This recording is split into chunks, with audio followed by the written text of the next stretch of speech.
तकनीकियाँ, teaching techniques. प्रभावी शिक्षण तकनीक, तरीके या तालिका। यह एक तालिका बनाई गई है।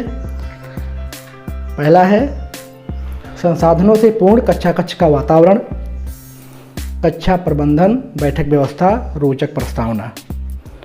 दूसरा है शिक्षण अधिगम सामग्री का उपयोग, शैक्षिक गतिविधियों, नवाचारों, रोचक खेलों, रोल प्ले, कहानी याद का उपयोग, प्रश्न पूछना।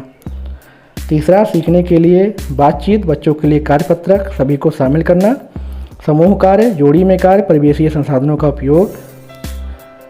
पांचवा है अभ्यास के अवसर देना, अर्जित ज्ञान की पुनरावृत्ति, सकारात्मक प्रतिपुष्टि देना। छठा है शैक्षिक भ्रमण, सरल से कठिन की ओर और प्रोजेक्ट कार्य। ये हैं शिक्षण तकनीकियाँ।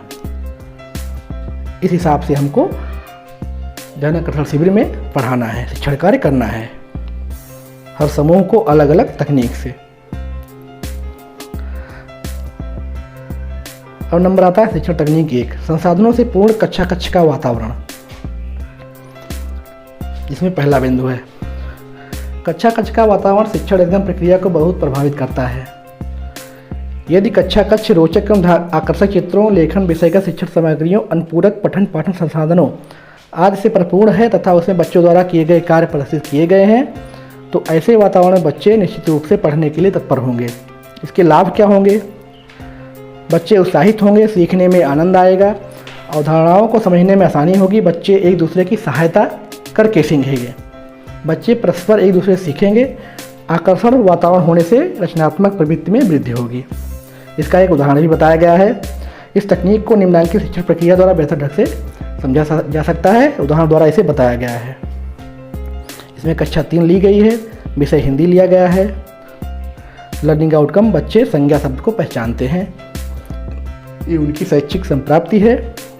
जैसा कि हम अपने विभिन्न प्रशिक्षणों में बीएड, बीटीसी, डीएलएड जाए जो प्रशिक्षण किए हैं हम, उसमें हम पाठ्य योजना जरूर बनाते थे। उसमें उनका सच क्या, बच्चे पहले से क्या जानते हैं, प्रस्तावना में हम लिखते थे बच्चे ये चीज़ जानते हैं, उससे आगे हम उनको उस विषय से जोड़कर पढ़ाते थे।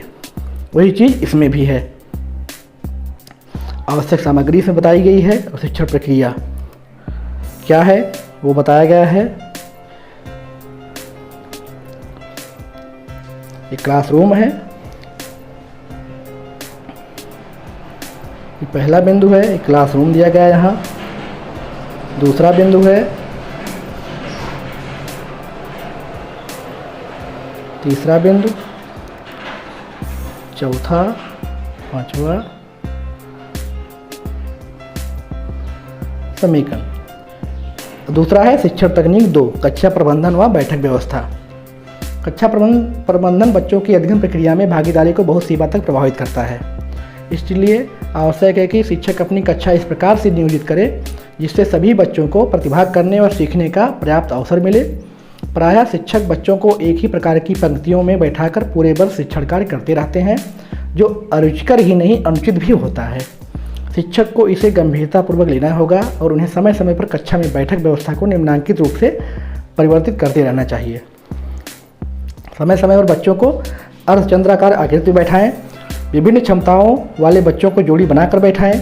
कक्षा में जो बच्चे कम सुनने वाले, कमज़ोर नज़र वाले या बोलने में असुविधा वाले हों, उन्हें प्रथम पंक्ति में अथवा श्यामपट्ट के निकट बैठाएं।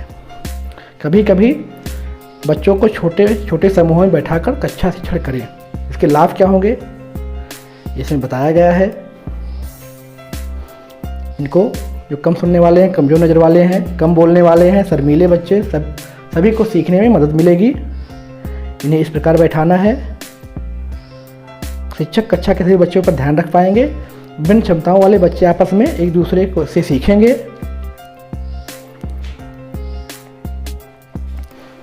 और बैठक व्यवस्था बदलने पर सभी बच्चों को कक्षा की गतिविधियों में शामिल होने के मौके मिलेंगे। इसके भी उदाहरण दिए गए हैं। ये कक्षा 2 का इंग्लिश का है। कक्षा 2 लिया गया है, विषय इंग्लिश है, उसके बारे में इसमें बताया गया है।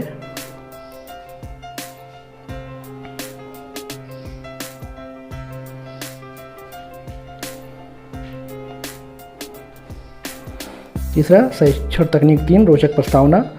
प्रायः शिक्षक बिना किसी प्रस्तावना अथवा भूमिका बनाए शिक्षण प्रारंभ कर देते हैं। प्रभावी शिक्षण की दृष्टि से विषय वस्तु का प्रवेश अत्यंत रुचिकर ढंग से पूर्व ज्ञान पर आधारित होना चाहिए। इससे बच्चे जिज्ञासु होकर नवीन ज्ञान प्राप्त करने के लिए तत्पर हो जाते हैं। रोचक प्रश्नों से निम्नलिखित कर किए जाने उपयोगी होंगे।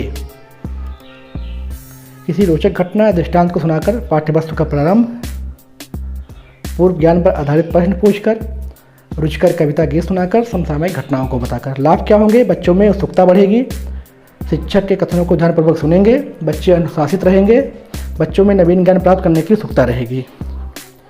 इसका भी उदाहरण बताया गया है। इसमें कक्षा 8 लिया गया है, विषय गणित है। इसे उदाहरण के द्वारा इस विधि को समझाया गया है। शिक्षण तकनीक 4, शिक्षण अधिगम सामग्री का सार्थक उपयोग किया जाना। इसमें टीएलएम के उपयोग के बारे में बताया गया है कि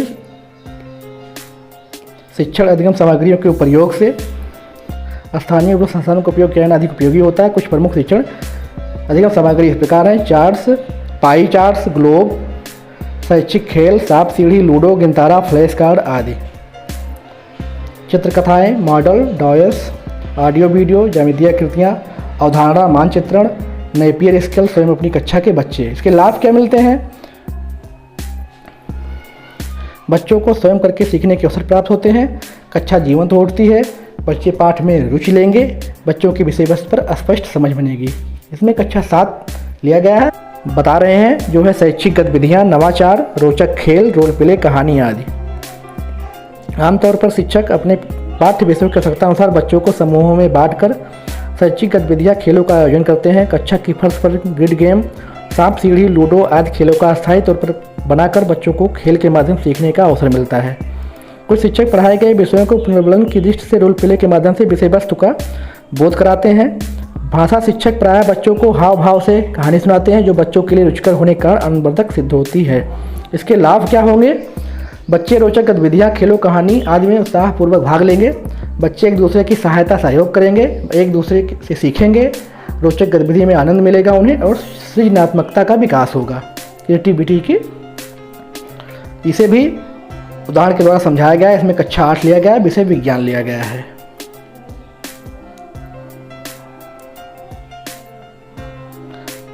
इस प्रकार से आप खुद भी पाठ्य योजना बना सकते हैं।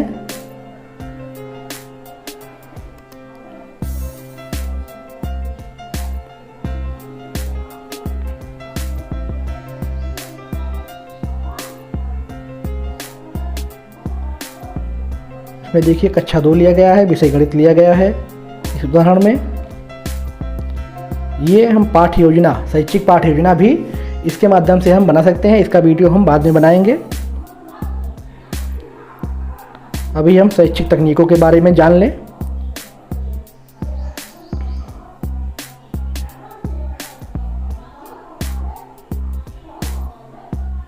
अब नंबर आता है शिक्षण तकनीक 6, प्रश्न पूछना। प्रभावी कक्षा शिक्षण के लिए शिक्षक और बच्चों की ओर से प्रश्न पूछना एक अत्यंत आवश्यक क्रिया है। बच्चे जिज्ञासावश प्रश्न पूछते हैं, उनका उत्तर सहज एवं सरल रूप में शिक्षक के द्वारा दिया जाना चाहिए। जहां आवश्यक समझे उस बिंदु को विस्तार पूर्वक स्पष्ट करना चाहिए। शिक्षकों को हमेशा अपनी कक्षा में बच्चों को प्रश्न पूछने के लिए प्रोत्साहित करना चाहिए। इसके लाभ क्या होंगे? हमें बच्चों को प्रश्न पूछने में झिझक नहीं महसूस होगी, बच्चों को चिंतन विचार करके उत्तर देने की बाध्यता होगी, बच्चे कक्षा शिक्षण के समय सतर्क रहेंगे, बच्चे अनुशासित रहेंगे, बच्चों को तार्किक चिंतन करने का अवसर मिलेगा। इस तकनीक को भी उदाहरण के द्वारा कक्षा 5 को विषय हिंदी लेकर बताया गया है कि यह तकनीक कैसे पढ़ाई जाएगी। शिक्षण प्रक्रिया इसमें बताई गई है, कैसे पढ़ाना है।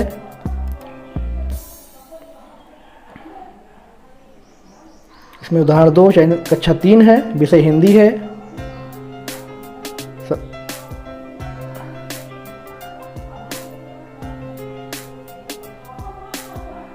अब आता है नंबर शिक्षण तकनीक 7 का, सीखने के लिए बातचीत, टॉक फॉर लर्निंग। अक्सर देखा गया है कि कक्षा में शिक्षक प्रश्न पूछते हैं, बच्चे अनुशासित होकर सुनते हैं, किंतु यह ध्यान रखना है कि कक्षा शिक्षण के दौरान बच्चों की क्रियाशीलता अधिक महत्वपूर्ण है। शिक्षक का सदैव यह प्रयास होना चाहिए कि कक्षा के बच्चों को शिक्षण के दौरान शैक्षिक गतिविधियों में व्यस्त रखें, जिससे कि वे तार्किक ढंग से चिंतन मनन करते हुए कार्य कर सकें। शिक्षक उन गतिविधियों का नियोजन करें जिनसे बच्चे परस्पर बातचीत कर सकें और शिक्षक बच्चों से वार्तालाप कर सकें। इसके लाभ क्या मिलेंगे हमको? शिक्षक और बच्चों के मध्य बच्चों का आपस में संबंध स्थापित होगा, जो बच्चों को सीखने में मददगार होगा। बच्चों में परस्पर बातचीत से झिझक दूर होगी, बच्चों में समूह भावना का विकास होगा और बच्चे परस्पर तर्क वितर्क कर किसी निर्णय तक पहुंचने में सक्षम होंगे। इस विधि के अंतर्गत उदाहरण बताया गया है, इसमें कक्षा 7 लिया गया है, विषय विज्ञान लिया गया है और उदाहरण के द्वारा इस विधि को समझाया गया है।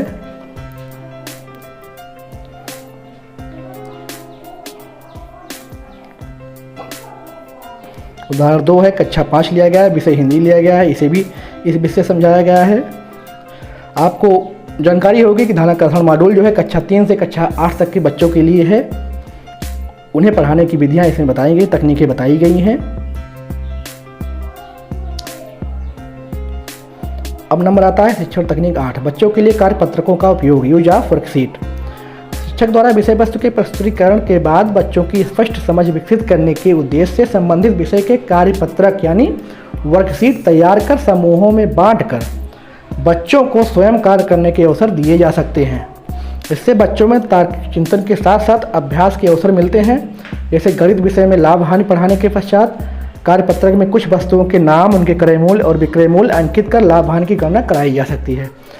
तो इस वर्कशीट विधि के द्वारा हमें लाभ क्या मिलेंगे?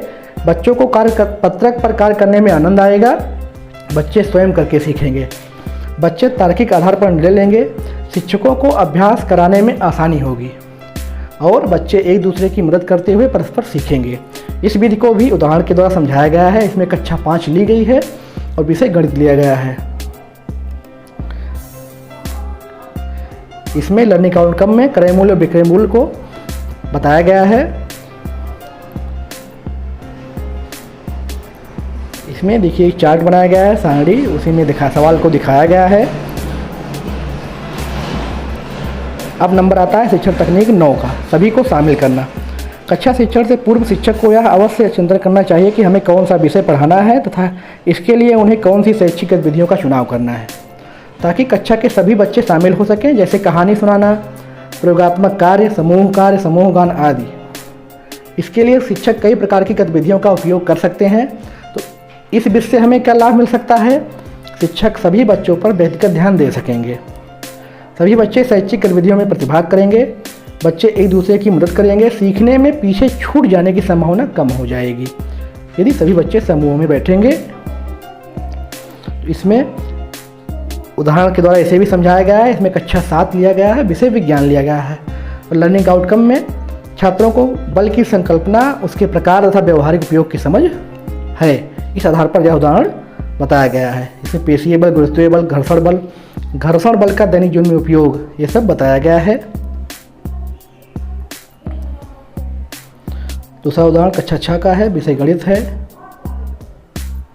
अब आता है शिक्षण तकनीक 10, समूह कार्य, ग्रुप वर्क। कक्षा शिक्षण के दौरान बच्चों को 3 से 5 बच्चों के छोटे छोटे समूहों में विभाजित करके पूर्व नियोजित गतिविधियां कराने से शिक्षण अध्ययन प्रक्रिया सरल व सुगम हो जाती है। इससे जो बच्चे कक्षा में शांत रहते हैं उन्हें अपने समूह में खुलकर अपने विचार व्यक्त करने का अवसर मिलता है। शिक्षक को समूह कार्य से पूर्व यह योजना बनानी होगी कि समूह में बच्चे क्या करेंगे और उस गतिविधि से वह क्या सीखेंगे। तो इससे क्या लाभ मिलेगा? इस विधि से सभी बच्चे समूह चर्चा में प्रतिभाग करेंगे, बच्चों की झिझक दूर हो जाएगी, सभी बच्चे शैक्षिक गतिविधियों में प्रतिभाग करेंगे, बच्चों में एक दूसरे की मदद करने की भावना जागृत होगी, समूह में सभी को गतिविधि में मौका मिलने से बच्चे प्रसन्न होंगे, समूह में सभी को बारी बारी से शामिल करने में बच्चे परस्पर सहयोग कर अधिक सीखेंगे और कक्षा का वातावरण प्रजातांत्रिक हो जाएगा। इस विधि को उदाहरण के द्वारा कक्षा 6 को विषय विज्ञान लेकर बताया गया है और सजीव निर्जीव में अंतर को समझाया गया है।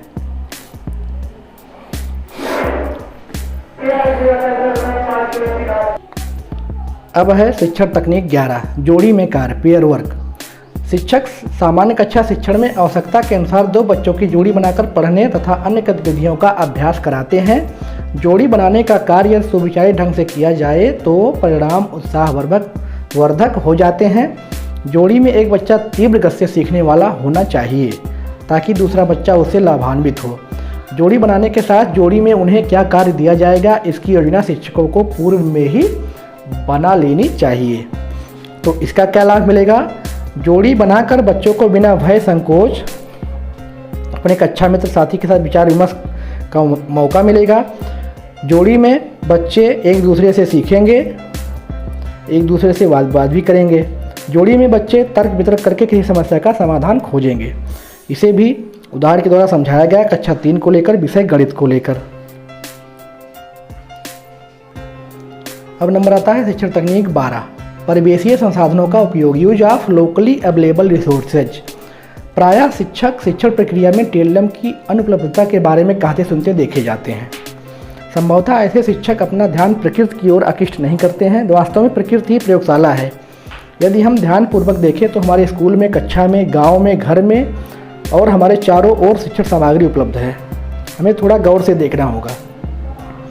प्रारंभ में गणित पढ़ाने के लिए अनाज के दाने, मक्के के दाने, पत्तियां, फूल, फल, बीज, कंकड़, पत्थर, सीप, माचिस की तीलियां, आइसक्रीम के प्रयुक्त चम्मच, पेंसिलें, रबर, कटर आदि अनेक वस्तुएं हैं जिनका उपयोग शिक्षण प्रक्रिया में किया जा सकता है। कुछ शिक्षण अधिगम सामग्री शिक्षक बच्चों की सहायता से अथवा स्वयं भी बना सकते हैं।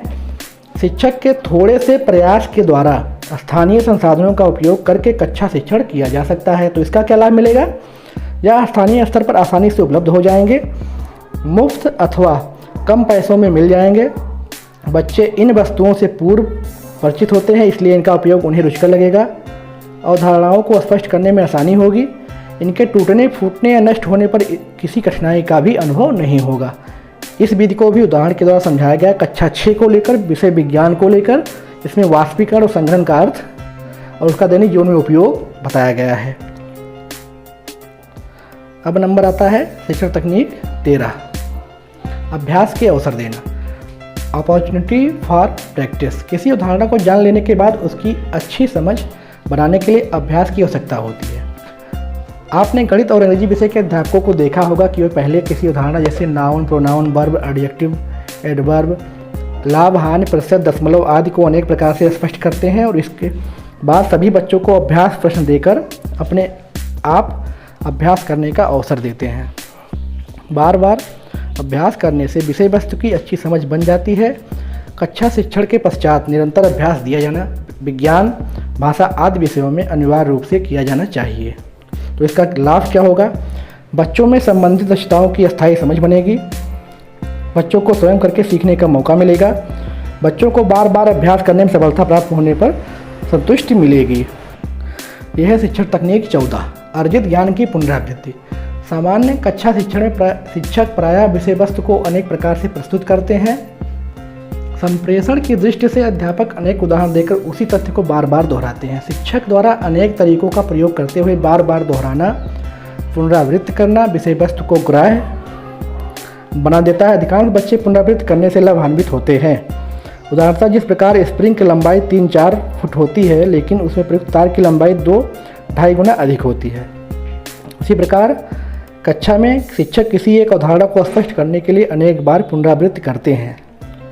पुनरावृत्ति की तकनीक धीमी गति से सीखने वाले बच्चों की दृष्टि से अत्यंत उपयोगी होती है। तो इस तकनीक के क्या लाभ होंगे, सामान्य और तीव्र गति से सीखने वाले बच्चों के साथ धीमी गति से सीखने वाले बच्चों को भी अवधारणाएं स्पष्ट होंगी, विषय वस्तु की समझ और स्पष्टता आएगी, शिक्षक में अपने शिक्षण के प्रति संतुष्टि का भाव आएगा। अब नंबर आता है शिक्षण तकनीक 15, सकारात्मक प्रतिपुष्टि देना। सामान्य कक्षा शिक्षक समूह कार्य में जोड़ी में करते समय किसी प्रोजेक्ट में कार्य करते हुए जब शिक्षक बच्चों के कार्यों का अवलोकन और परीक्षण करते हैं, तब शिक्षक को बच्चों की कठिनाइयों और मजबूत पक्षों का पता चलता है। बच्चे किसी दिए गए कार्य में कठिनाई का अनुभव कर रहे हैं अथवा उन्हें सफलता प्राप्त की है, दोनों ही स्थितियों में शिक्षक द्वारा बच्चों को सकारात्मक प्रतिपुष्टि के माध्यम से उचित मार्गदर्शन देकर प्रोत्साहित करना आवश्यक। इसके लाभ क्या मिलेंगे, सीखने के प्रति सकारात्मक माहौल का निर्माण होगा, बच्चों को सीखने के लिए प्रोत्साहन मिलेगा, इससे उनकी विभिन्न गतिविधियों में प्रतिभाग बढ़ेगी, बच्चों को अपने कार्यों के प्रति शिक्षक के विचारों का पता चलेगा, उसी अनुरूप वह आगे कार्य करने को इच्छुक होंगे, बच्चों को अपने सुधार के क्षेत्रों का पता चलेगा, इससे वे उसके प्रति सचेत रहेंगे, शिक्षक व बच्चों के मध्य सकारात्मक संबंध का निर्माण होगा।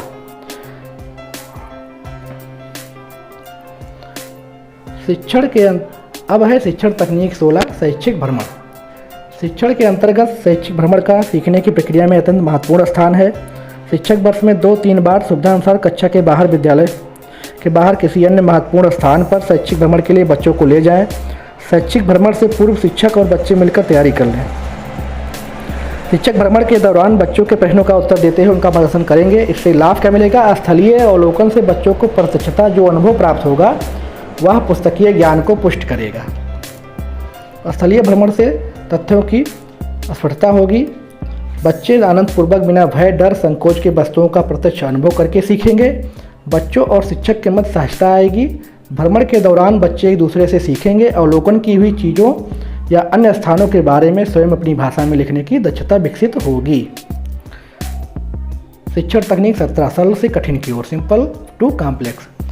प्रारंभिक कक्षाओं में सदैव सरल से कठिन की तकनीक का उपयोग करते हुए कक्षा शिक्षण करने की सख्ती की गई है, क्योंकि जो अवधारणाएं जानकारियां बच्चों को पहले से प्राप्त हैं उन्हें वे सरल प्रतीत होती हैं। यही कारण है बच्चों के पूर्व ज्ञान से संबंधित बातें बच्चों को रुचिकर होती हैं और उन्हें बताने करने में सहज होते हैं। हमें यह ध्यान रखना चाहिए कि जो ज्ञात है वही सरल है, जो दिखाई देता है दृश्य है वही सरल है, जो मूर्त है उसे समझना सरल है, जिसे छू कर अनुभव कर सकते हैं वही सरल है, जो पूर्व ज्ञान पर आधारित है वही सरल है। इस प्रकार जो शिक्षक सरल से कठिन की ओर अर्थात ज्ञात से अज्ञात की ओर के सिद्धांत को अपनाकर शिक्षण करते हैं वे सफल एवं प्रभावी होते हैं। इस शिक्षण तकनीक का क्या लाभ होगा? बच्चे आनंद पूर्वक सीखेंगे। बच्चों में भय, संकोच एवं तनाव नहीं उत्पन्न होगा। कक्षा जीवंत होगी। नंबर आता है शिक्षण तकनीक 18 और आखिरी तकनीक का प्रोजेक्ट कार्य, जो ही शिक्षण कार्य का बहुत ही महत्वपूर्ण अंग है, बहुत महत्वपूर्ण विधि है। प्रोजेक्ट कार्य एक प्रकार की समयबद्ध सुनियोजित प्रक्रिया है जिसमें बच्चे किसी कार्य अथवा समस्या पर गहन विचार करते हैं। यह प्रक्रिया एकल अथवा सामूहिक होती है। इसके अंतर्गत बच्चे खोजविद द्वारा स्वयं कुछ करके किसी प्रकरण को सीखते हैं अथवा समस्या का समाधान खोजते हैं। प्रोजेक्ट कार्य प्रमुख रूप से एक खुला क्रियाकलाप है और यह विषय के लर्निंग आउटकम की प्रकृति पर निर्भर करता है। कार्य के चयन में बच्चे उन परिस्थितियों की पहचान करते हैं जो उनकी समस्या से संबंधित है। पुस्तकालयों, प्रयोगशालाओं, पत्रिकाओं, परिचर्चाओं, शिक्षा यात्राओं, शैक्षिक भ्रमण, समाचार तथा इलेक्ट्रॉनिक मीडिया, इंटरनेट आदि के उपयोग द्वारा सूचनाएं एकत्रित करके प्रोजेक्ट कार्य को निर्धारित किया जा सकता है। बच्चों को अपनी योग्यता, उत्साह व रुचि के अनुसार प्रोजेक्ट का चयन करने हेतु अवसर उपलब्ध कराए जाएं। प्रोजेक्ट कार्य बच्चों के स्तर तथा रुचि को ध्यान में रखकर चयनित किया जाना चाहिए। तो इसका क्या लाभ मिलेगा? बच्चे स्वयं खोज करके सीखेंगे। बच्चों में सृजनात्मक क्षमता व जिज्ञासा को बढ़ावा देने के अवसर प्राप्त होंगे। बच्चे अपने दिन प्रतिदिन की समस्याओं के प्रति जागरूक होंगे। बच्चों में प्रेक्षण, तर्कशक्ति, व्याख्या, निष्कर्ष और प्रतिवेदन जैसे कौशलों का विकास होगा। इसे उदाहरण के द्वारा 18वें विधि को बताया गया है कक्षा 8 को लेकर सामाजिक अध्ययन विषय को लेकर। इसे आप देख सकते हैं। यह भाग 3 के शैक्षिक तकनीक बिंदु का 18वां तकनीक है, प्रोजेक्ट वर्क।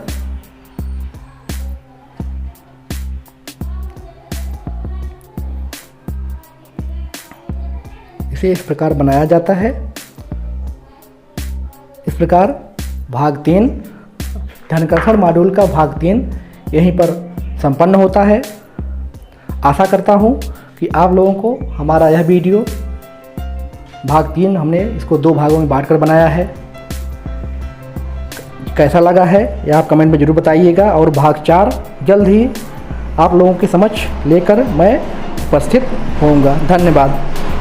और अगर आप लोगों ने अभी तक हमारा गुरुजी प्राइमरी यूट्यूब चैनल सब्सक्राइब नहीं किया है तो आप सबसे विनम्र निवेदन है सब्सक्राइब जरूर कर दें, जिससे आपको हमारा भविष्य में आने वाला वीडियो बिना किसी बाधा के मिलता रहे। आप लोगों का बहुत बहुत धन्यवाद।